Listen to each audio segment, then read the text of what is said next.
Shalom keluarga damai yang terkasih dalam Kristus. Hari ini kita bertemu lagi dalam sapaan damai sejahtera dengan tema doa, harapan, dan kenyataan Elia. Mari kita teduhkan diri kita sejenak, kita berdoa. Allah Bapa pengasih, Bapa yang tidak hanya boleh kami panggil sebagai Bapa, namun Engkau Bapa yang sudah menyatakan kasih dan kebaikan-Mu begitu real sebagai Bapa yang sempurna dalam hidup kami, yang menjaga, memelihara, dan melindungi kami, hingga kami boleh memasuki hari ke-14 di bulan ini. Ada banyak harapan dan doa, namun seringkali kenyataan hidup yang kami jumpai berbeda. Dalam kondisi seperti itu pun kami belajar beriman kepada Yesus Kristus, Juru Selamat, Tuhan dan Penebus kami. Dan juga Yesus Kristus yang adalah Sang Immanuel, yang selalu menyertai dan menguatkan kami. Terima kasih Tuhan untuk kehadiran-Mu senantiasa dalam hidup kami, khususnya lewat firman-Mu pagi ini. Berbicaralah melalui firman-Mu pagi ini, sapalah setiap kami. Di dalam nama Yesus kami berdoa. Amin. Mari bersama kita membaca satu ayat dari firman Tuhan yang menjadi landasan perenungan kita pagi ini. Dari 1 Raja-Raja pasal yang ke-19 ayat 4. 1 Raja-Raja pasal 19 ayat 4. Demikian firman Tuhan kepada kita umat kesayangannya. Tetapi ia sendiri, Elia, pergi ke padang gurun sejauh 1 hari perjalanan. Ia tiba dan duduk di bawah sebuah pohon arar. Ia memohon supaya ia mati. Katanya, "Cukuplah sudah, sekarang ya Tuhan, ambillah nyawaku, sebab aku ini tidak lebih baik daripada nenek moyangku."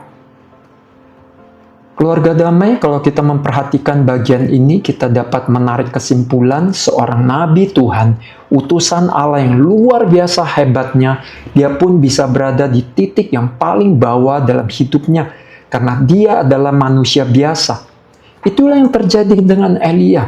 Setelah mengalahkan ribuan nabi Baal, di mana Baal adalah dewa sesembahan Ratu Isabel, dan setelah Tuhan mendengar doa Elisa, Tuhan menurunkan hujan setelah 3,5 tahun kekeringan, Elia mengalami patah semangat. Ayat yang kita baca berkata, "Cukuplah semuanya ya Tuhan, aku mau mati saja." Demikian kata Elia. Saudara, kalau saya membayangkan kalau sekiranya setelah kemenangan Elia saat itu, Ahab beserta Isabel dan seluruh Israel kembali kepada Tuhan, Elia tidak akan patah semangat. Elia akan berteriak dalam kemenangan. Tapi kenyataan hidup berbicara lain. Semuanya jauh dari doa dan harapannya. Bangsa pilihan Tuhan tetap jauh dari Tuhan, karena masih dipengaruhi Ahab dan Isabel yang berkuasa saat itu. Bahkan Ahab dan Isabel mengancam ingin membunuh Elia. Elia yang merasa tugasnya sudah selesai, namun bagi Tuhan tugas dan masa pelayanan Elia belum selesai. Sehingga Elia berkata, "Cukuplah sudah ya Tuhan, aku ingin mati saja." Jadi bagaimana kalau sekiranya keluarga damai ada di tahap atau musim kehidupan seperti Elia?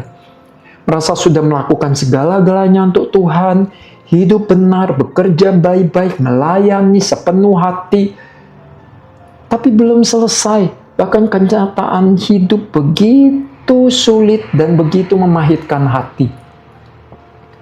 Doa dan harapan keluarga damai tidak sesuai dengan kenyataan yang dihadapi. Dalam titik itu, tidak ada cara lain selain datang pada Tuhan, membiarkan Tuhan yang mengistirahatkan kita, baik secara jasmani maupun rohani. Istirahat yang saya maksudkan di sini bukanlah rest in peace atau meninggalkan dunia ini, namun mengistirahatkan diri, jiwa, pikiran, batin kita kepada Tuhan. Dan kembali datang pada Tuhan dan bertanya pada Tuhan, "Tuhan mau memimpin saya kemana setelah ini? Tuhan mau saya lakukan apa?" Itu juga yang dialami oleh Elia. Tuhan tahu Elia sangat kelelahan secara jasmani maupun rohani. Karena itu Tuhan memberikan Elia istirahat dan makan gratis. Sebelum Tuhan kembali mempercayakan tanggung jawab berikutnya pada Elia. Keluarga Damai, seringkali apa yang membuat kita down, putus asa, putus semangat adalah melihat kenyataan hidup tidak sesuai dengan doa dan harapan kita. Seringkali di mata Allah kenyataan hidup kita,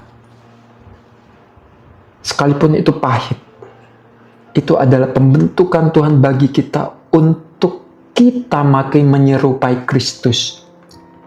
Untuk mengikis ego kita, keberdosaan kita, karakter kita yang tidak sesuai dengan kehendak Tuhan. Namun dalam kelemahan sebagai manusia yang berdosa, kita seringkali gagal melihat hal itu. Karena kita cenderung hanya melihat sepenggal atau sekelumit dari seluruh kehidupan kita. Sedangkan Allah melihat dan merancang seluruh kehidupan kita.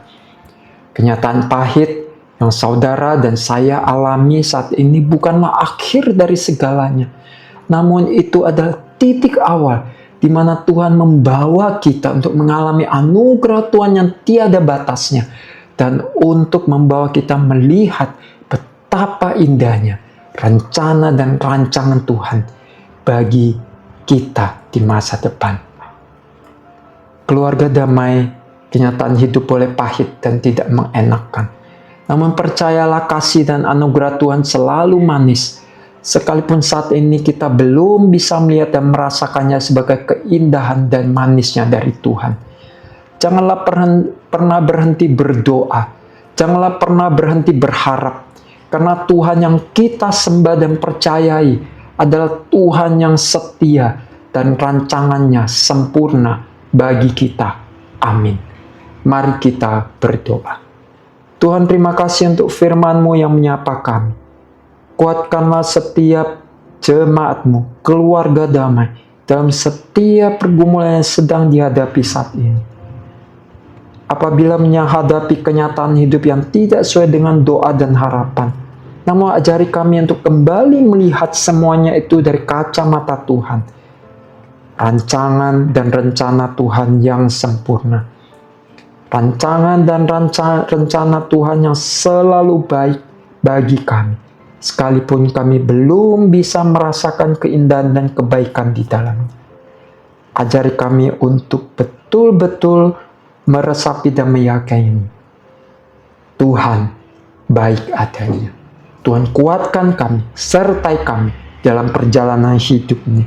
Supaya iman kami tidak gugur, namun sebaliknya kami boleh bertumbuh, makin dekat, makin mengenal Tuhan.